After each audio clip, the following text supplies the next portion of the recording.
$1.7 billones a la economía mundial. Toda vez que existen riesgos, Más del 90% son MIPYMES, que generan 80%. Dame 20 minutos de tu tiempo y yo a cambio te daré información sobre los temas más relevantes en materia de comercio exterior, fiscal y aduanas con un toque humano. Y hagamos un trueque, un podcast de TLC Magazine México. Hola, muy buenas tardes, sean todos bienvenidos. Bienvenidos a Hagamos un Trueque, evento exclusivo de TLC Magazine México. Agradezco muchísimo la presencia de nuestros panelistas, un gusto verlos. Bienvenidos también a los que se suman por medio de redes sociales y a los que se conectan siempre con nosotros lunes y miércoles. Es un placer estar aquí con ustedes. Me complace el día de hoy poder acompañarlos y presentar a nuestro ponente del día, el doctor José Manuel Vargas Menchaca, quien me da muchísimo gusto verlo, saludarlo, poder estar aquí para escuchar su charla del día de hoy y pues que nos va a platicar de los mecanismos laborales de respuesta rápida en el TEMEC. Bienvenido, doctor José Manuel. Muchas gracias, Elvia.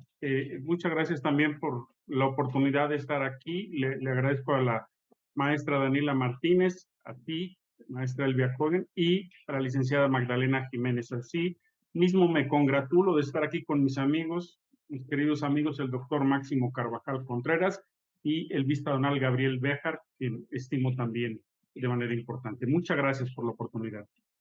Pues nos complace tenerlo aquí, va a ser un gusto escucharlo y si me permite, doctor, voy a dar lectura a su semblanza para que todos los que están aquí presentes pues puedan conocer un poquito más de usted. El doctor José Manuel Vargas Menchaca es licenciado, maestro y doctor en Derecho y especialista en Finanzas Públicas de la UNAM. Fue panelista del capítulo 19 del Telecán, ahora capítulo 10 del TEMEC, árbitro de la Corte Internacional de Londres, prestó sus servicios en Puertos Mexicanos, órgano desconcentrado de la Secretaría de Comunicaciones y Transportes y en la Unidad de Prácticas Comerciales Internacionales de la Secretaría de Economía. Actualmente consultor de la materia de comercio exterior, asesor de tesis y profesor en la Facultad de Derecho de la UNAM, Universidad Anáhuac, Instituto Tecnológico de Monterrey, Universidad de las Américas, Instituto Superior de Posgrado, Instituto GVA, Centro Universitario de Estudios Jurídicos CUEG e Instituto Especializado para Ejecutivos.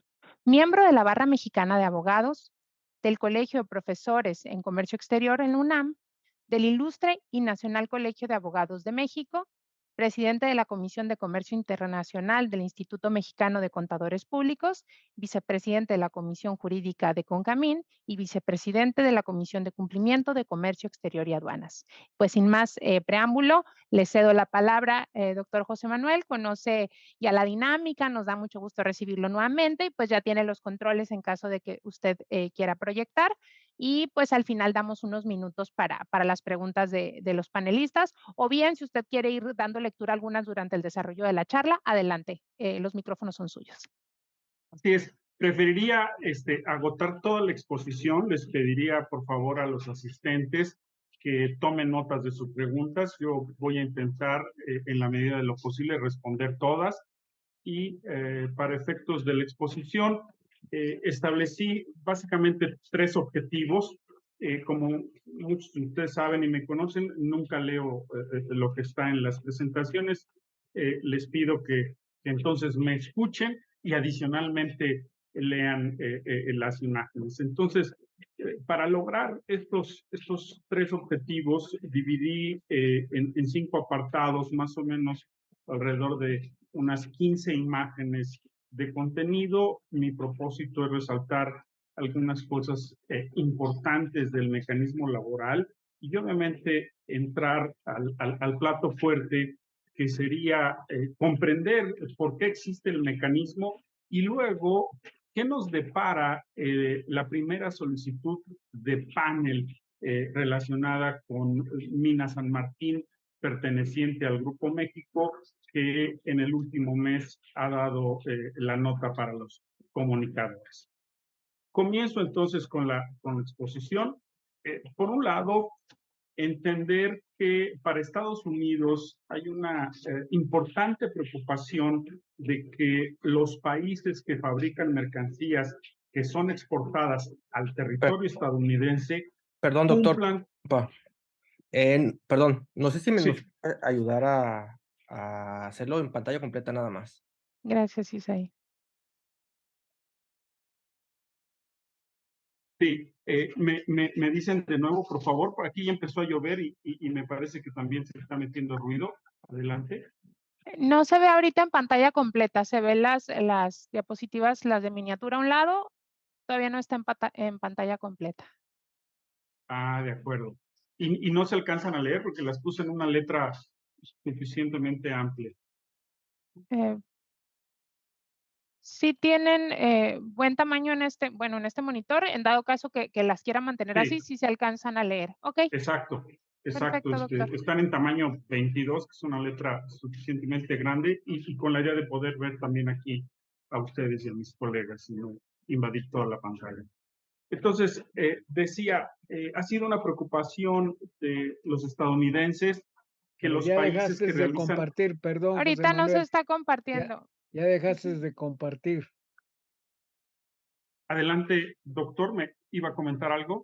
Nada Sí, más que ya que dejaste de compartir, ya no vemos tu presentación. Sí, sí se ve bien, ¿verdad? No, no se No ve. se está proyectando ahorita, doctor. Ah, de acuerdo. Aquí le avisamos cuando ya logremos Bien, visualizarla. adelante. Ahí la Listo, tenemos. ¿Sí? perfecto, gracias.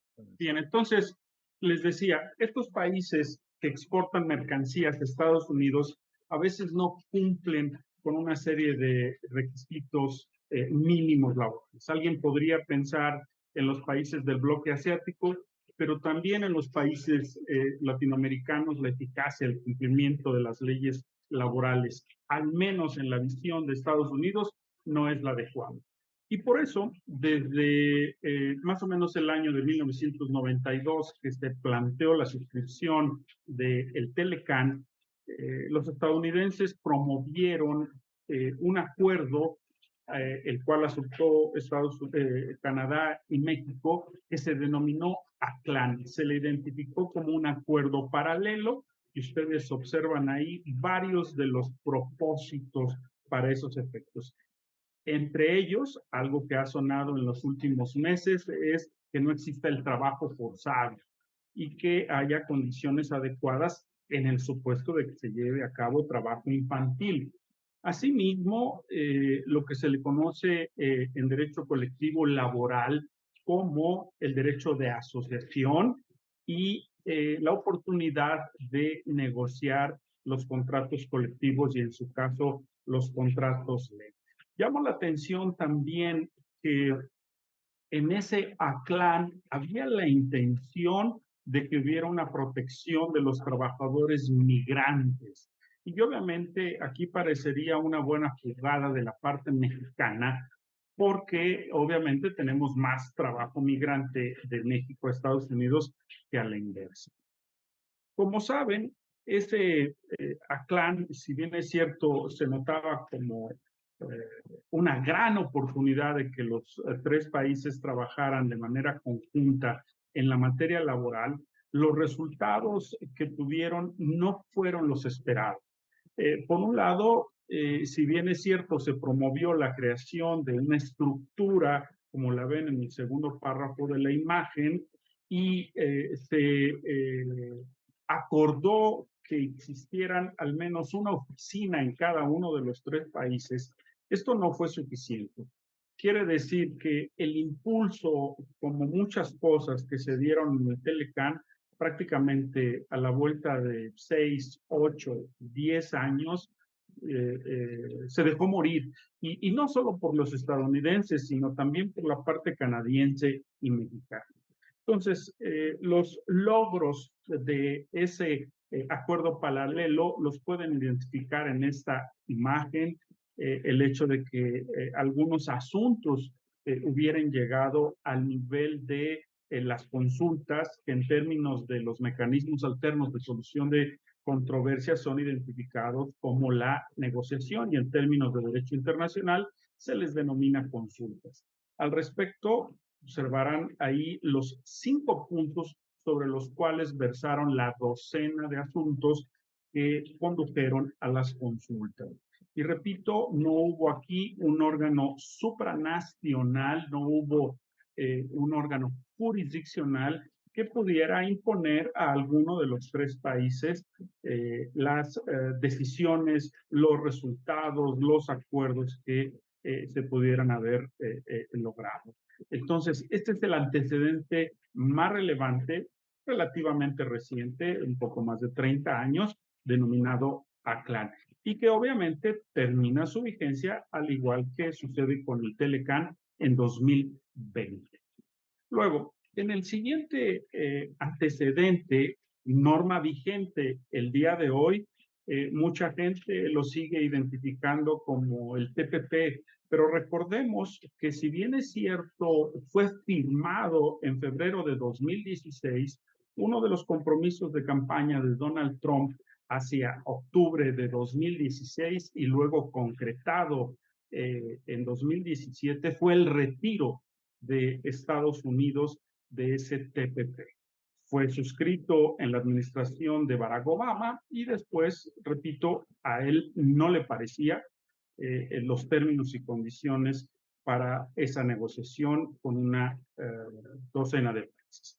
Entonces, los que quedamos, entre ellos Japón y México, tomaron el liderazgo para hacer cambios, modificaciones. Pero llama la atención que a pesar de la salida de Estados Unidos, nadie tomó la decisión de retirar uno de los temas más relevantes que interesaban a Estados Unidos, el capítulo laboral. Y eso a lo mejor por preocupaciones de países como los ven en el primer párrafo, como podrían ser Malasia, como podrían ser Vietnam, donde alguien se preocuparía de las condiciones laborales de los trabajadores. El hecho es de que el capítulo laboral se mantuvo. Y ustedes lo pueden consultar en el diario oficial que está invocado en el tercer párrafo de la imagen de 2018, donde el capítulo laboral es el número 19. Los aspectos generales de ese capítulo básicamente son apoyados en el ACLAN, como lo observan en estos tres numerales. Repito, se omiten cosas vinculadas al trabajo migrante o de los trabajadores migratorios. Y luego, ¿qué mejoría o qué aspecto, área de oportunidad se mejoró en este? Que ahora sí tienes un órgano supranacional para resolver los conflictos. Quiere decir, se manejan en tres niveles. Por un lado, la cooperación. En un segundo nivel más arriba, las consultas o negociación. Y luego en un tercer nivel, el recurrir al mecanismo de solución de control. Como ustedes sabrán, todos los acuerdos y tratados comerciales que tiene México suscritos con poco más de 50 países, tienen un capítulo de solución de controversias.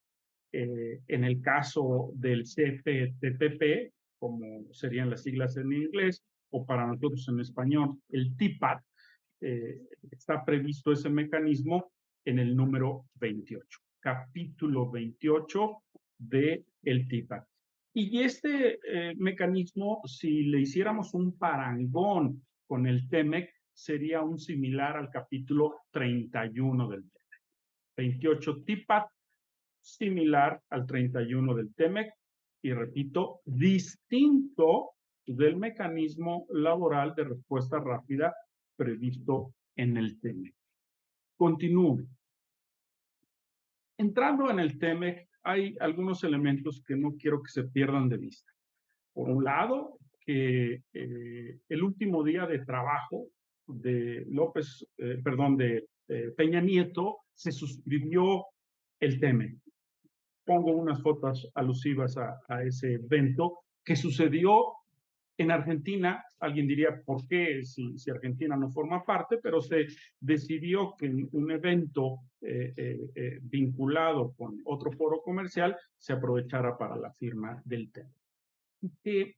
México, siempre muchos académicos comentan que en el ámbito internacional México, por alguna extraña razón, quiere ser el alumno más cumplido de todos, a pesar de que los demás no cumplen. Aquí sucede lo mismo y observarán cómo en 2019, es decir, a unos cuantos meses de haber suscrito el TEMEC, le dio el Poder Ejecutivo marcha al proceso de aprobación y ratificación que en su caso se hace de los tratados.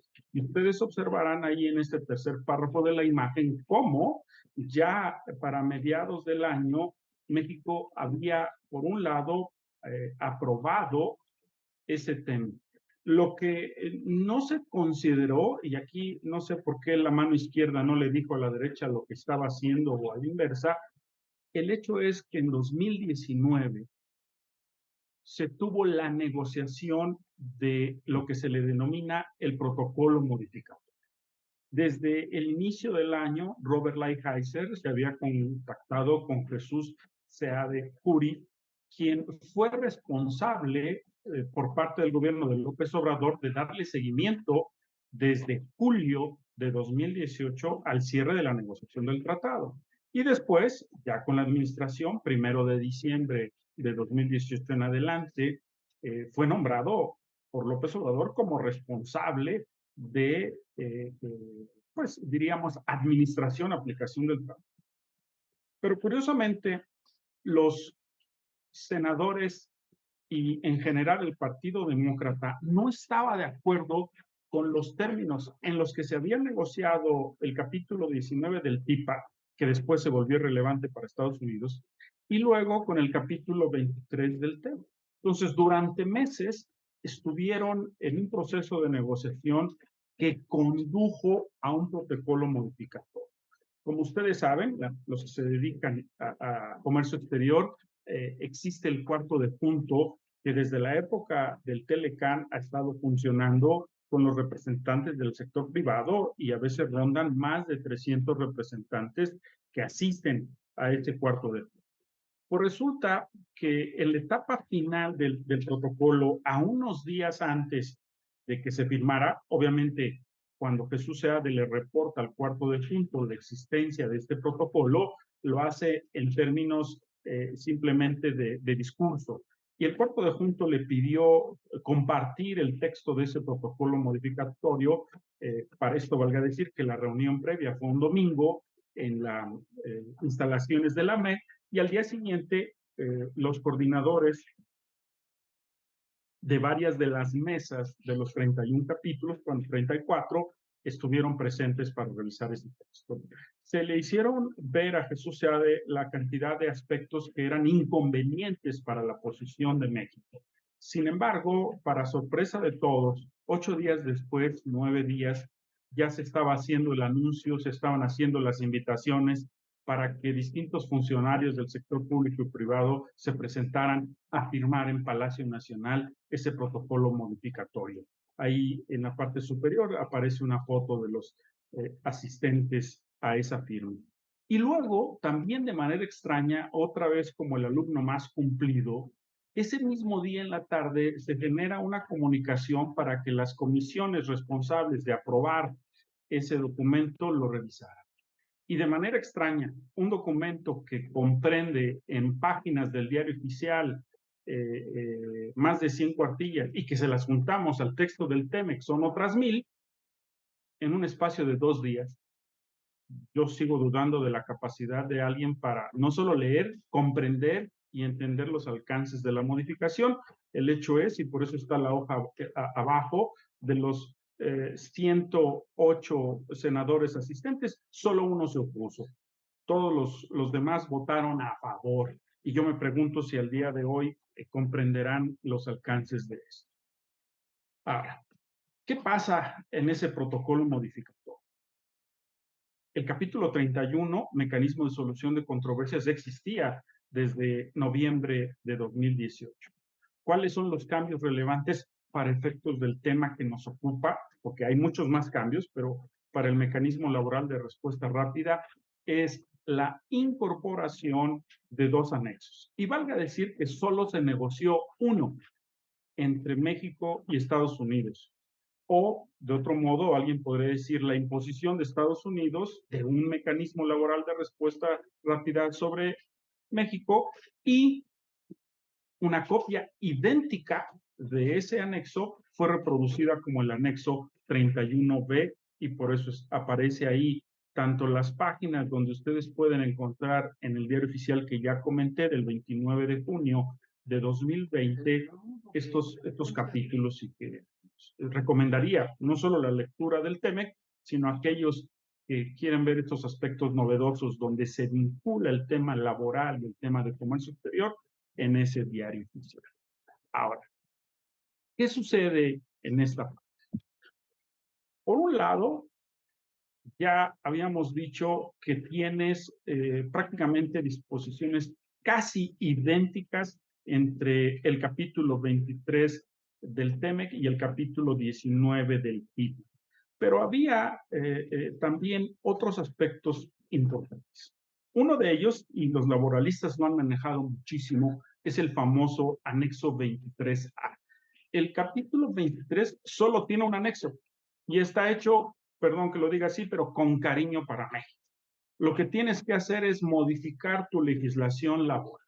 Y para eso, además, el compromiso establecía que debía hacerse a más tardar en enero de 2019. Ahí, obviamente, los tiempos no daban porque se estaba apenas firmando el 12 de diciembre el protocolo modificatorio y esta exigencia pues resultaba poco acertada. Pero lo que sí hizo México fueron dos cosas. Por un lado, expedir importantes modificaciones el 1 de mayo de 2019 y dos, sumarse a un acuerdo de derecho colectivo que estaba establecido desde 1949 en el marco de la OIT. Entonces, ustedes ven aquí, repito, tres niveles, otra vez para la solución de los conflictos.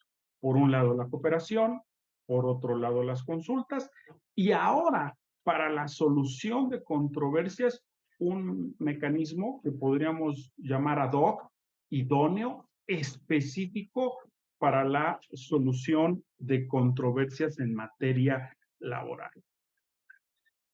Para que no haya leyenda urbana, yo decidí en 3, 4 imágenes transcribir el texto de algunos artículos que contienen ese anexo 31A y repito, lo mismo se van a encontrar en el 31.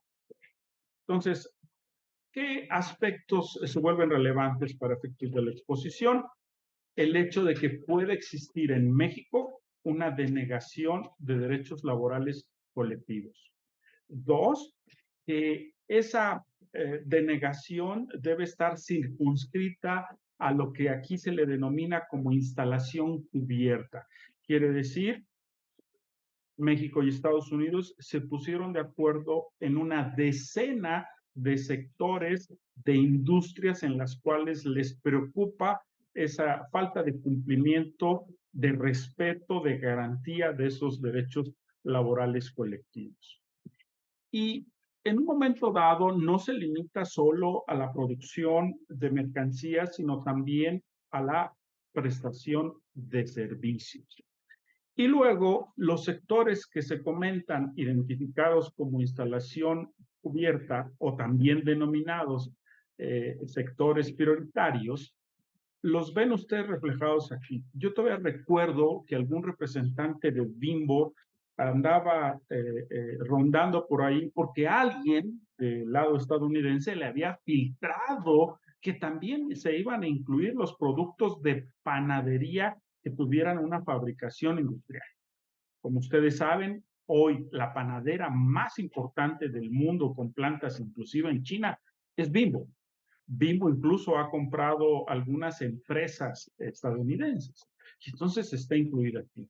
Algunas otras son más tradicionales, donde las empresas mexicanas han tenido una participación importante en Estados Unidos, como son el cemento o el acero, o alguna creciente de los últimos 15 años en México, donde yo le llamo de manera coloquial que nos volvimos los autoparteros de la industria aeronáutica y que la ven incluido acá. Entonces, ¿cuándo procede este mecanismo laboral de respuesta rápida? Entre otros supuestos, cuando exista la denegación de derechos laborales. Concretamente, el derecho de asociación, el ejercicio de libertad sindical y dos, la libre negociación del contrato colectivo, sin presiones. Y aquí recordemos, para aquellos que no son laboralistas, que durante décadas ese corporativismo que hemos tenido desde la época de los presidentes generales se ha traducido en lo que se le conoce como estos contratos colectivos de protección, con la idea de que no cualquier sindicato pueda llegar a estallarte una huelga en tu empresa, incluso con, diríamos, desacuerdo de los propios trabajadores de la empresa. Yo hablo también de las limitaciones, porque lo que uno esperaría en un acuerdo en general y luego en particular entre países, pues es un piso parejo. Y en todo caso, si el piso no fuera parejo, bueno, alguien esperaría que en otras áreas, en otros sectores, en otros capítulos hubiera beneficios. Yo, con todo respeto, no los percibo. Me parece que aquí no hay un suelo parejo y hago el siguiente comentario. En este capítulo 23 no se alude de manera clara y precisa a la protección de los trabajadores migrantes. En particular, nos preocuparía de los trabajadores mexicanos. Dos, diríamos, la iniciación del mecanismo laboral de respuesta rápida en contra de México, en contra de las empresas mexicanas, está simplemente por el hecho de no cumplir con la reforma del 1 de mayo de 2020. En cambio, del lado estadounidense, se impone la condición de que primero exista una determinación de la National Labor Relations Board para efectos de que solo ante el incumplimiento de los compromisos de derecho colectivo laboral se pueda activar. En el caso del anexo 31B, simplemente se cambió esta Junta Nacional de Relaciones Laborales por la autoridad competente canadiense. Quiere decir, las notas al pie 1 del 31A y del 31B tienen esa sola diferencia de la mención de la autoridad. Pero entonces, perdón que lo diga así, pareciera que el mecanismo laboral de respuesta rápida está solo y en exclusiva enfocado a ver los incumplimientos que México pueda tener de la legislación laboral. ¿Vale? Paso al siguiente punto y déjenme ver porque ahorita no percibo que haya yo insistido también en algo de las diferencias.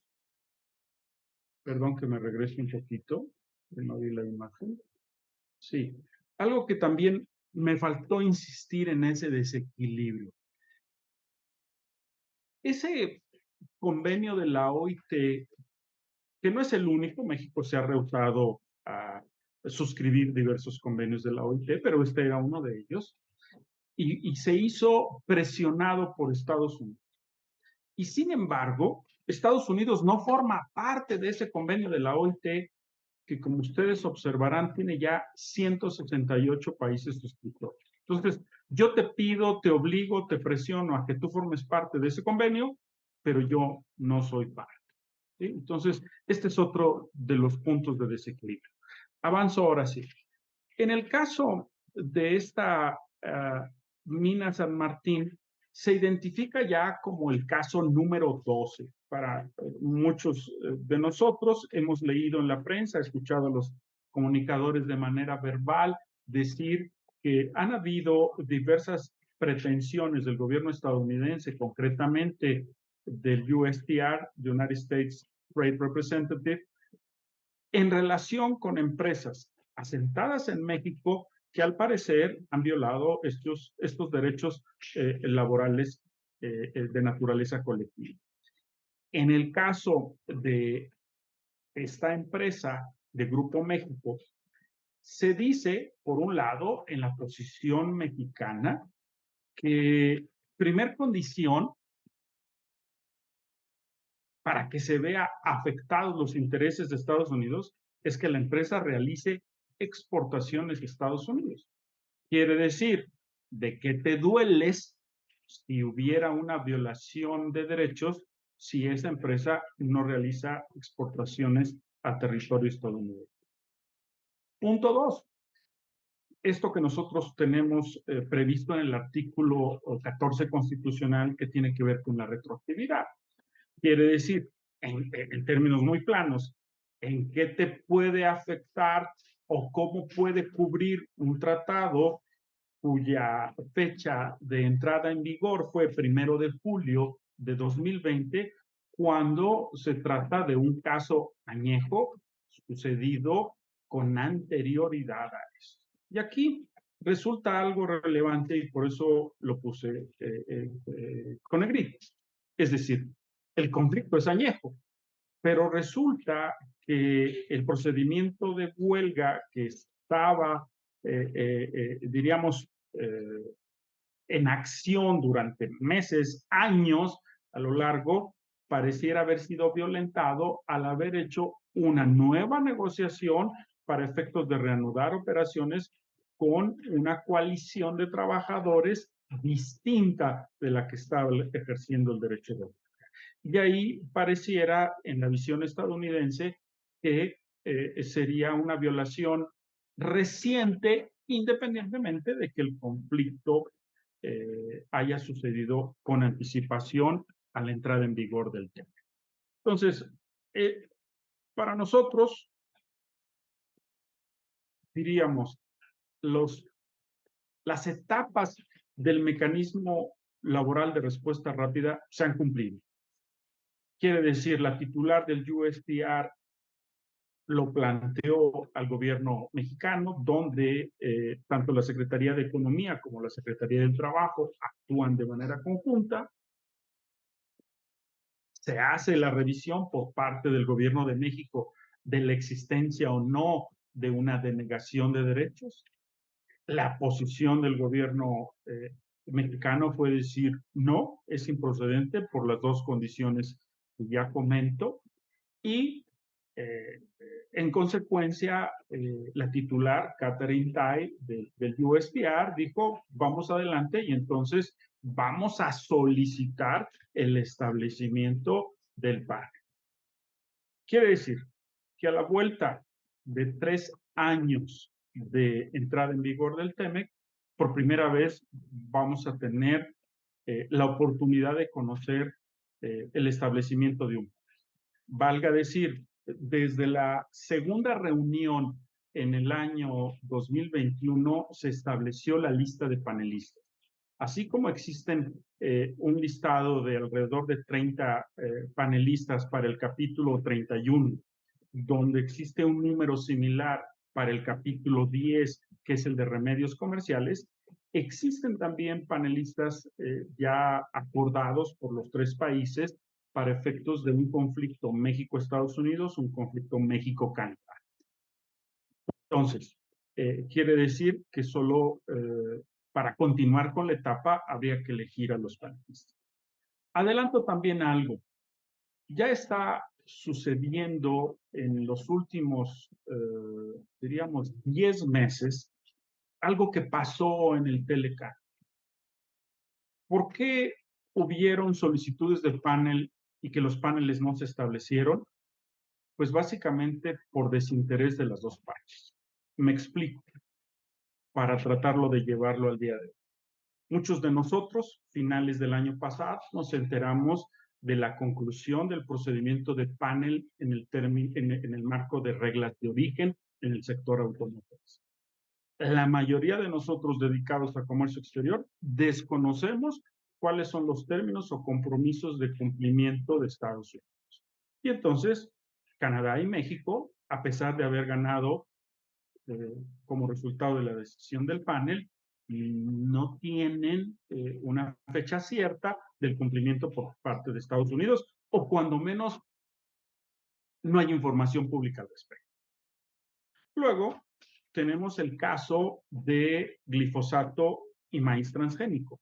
donde el gobierno de México dio cambios, marcha atrás a la restricción absoluta a la importación de maíz transgénico, hizo reformas en febrero de este año y hace un poco más de 2 meses también Estados Unidos dijo que solicitaría un panel para examinar eso. Y entonces, ¿qué es lo que están haciendo los países? ¿No? Dragging feet, arrastrando los pies. Si tú me dices que tienes un reclamo contra mí, pero no has cumplido algo que yo gané, bueno, pues nos esperamos para ver qué sucede.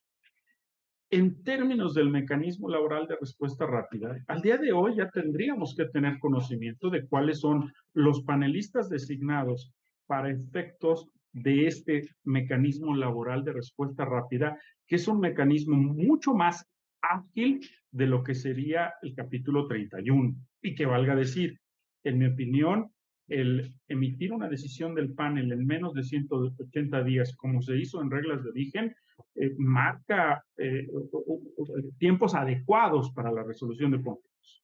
Entonces, en el caso del maíz transgénico, debiera suceder a la vuelta de más de 2 meses, pues que tuviéramos noticias concretas. Entonces, pareciera que estos choques entre los dos gobiernos ya están marcando un deterioro en el cumplimiento de los plazos. Pongo eso como antesala. Ahora, como todos sabemos, es difícil que un texto legal, incluido un acuerdo, tratado comercial, pueda tener y especificar todos los términos y situaciones que pueden presentarse en la realidad. El caso de la mina San Martín es un claro ejemplo. Y aquí puse, no son todos, pero puse algunas de las situaciones o aspectos que una vez instalado el panel va a tener que resolver. Primer punto, competencia. Si bien es cierto, existe el anexo 31A, si bien es cierto, los países se ponen de acuerdo en la designación de los panelistas, ¿acaso involucra el capítulo 23 y esa legislación laboral puede alcanzar a una empresa que no realice exportaciones a Estados Unidos? ¿Esto es viable? Porque incluso algunos de mis alumnos en el doctorado, acá en el PUEG, y algún otro en el IPD, habían señalado porque hay un trato diferente. Y bueno, pues todo deriva del TEMEC. Quiere decir, tú solo cumples los compromisos que vienen determinados en relación con un determinado tratado comercial y no en general a todas las empresas que tienen suscritos contratos colectivos o contratos ley en México. Punto 2. Si vas a determinar esa competencia, alcanzará entonces que un conflicto que surgió con anticipación a la entrada en vigor del TEME pueda ser parte de la competencia de ese panel.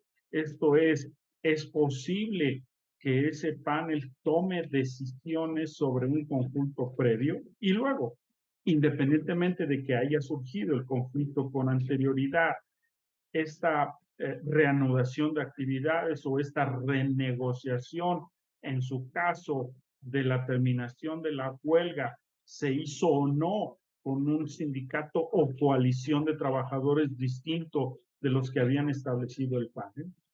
Y estas cuestiones, yo creo que para cualquier estudioso se vuelven importantes.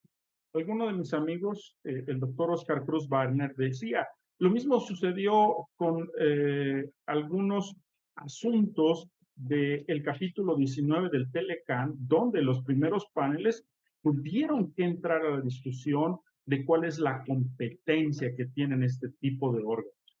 Queda claro que son tribunales arbitrales ad hoc, pero hay cosas como estas, el conflicto de la mina San Martín, que no están claras.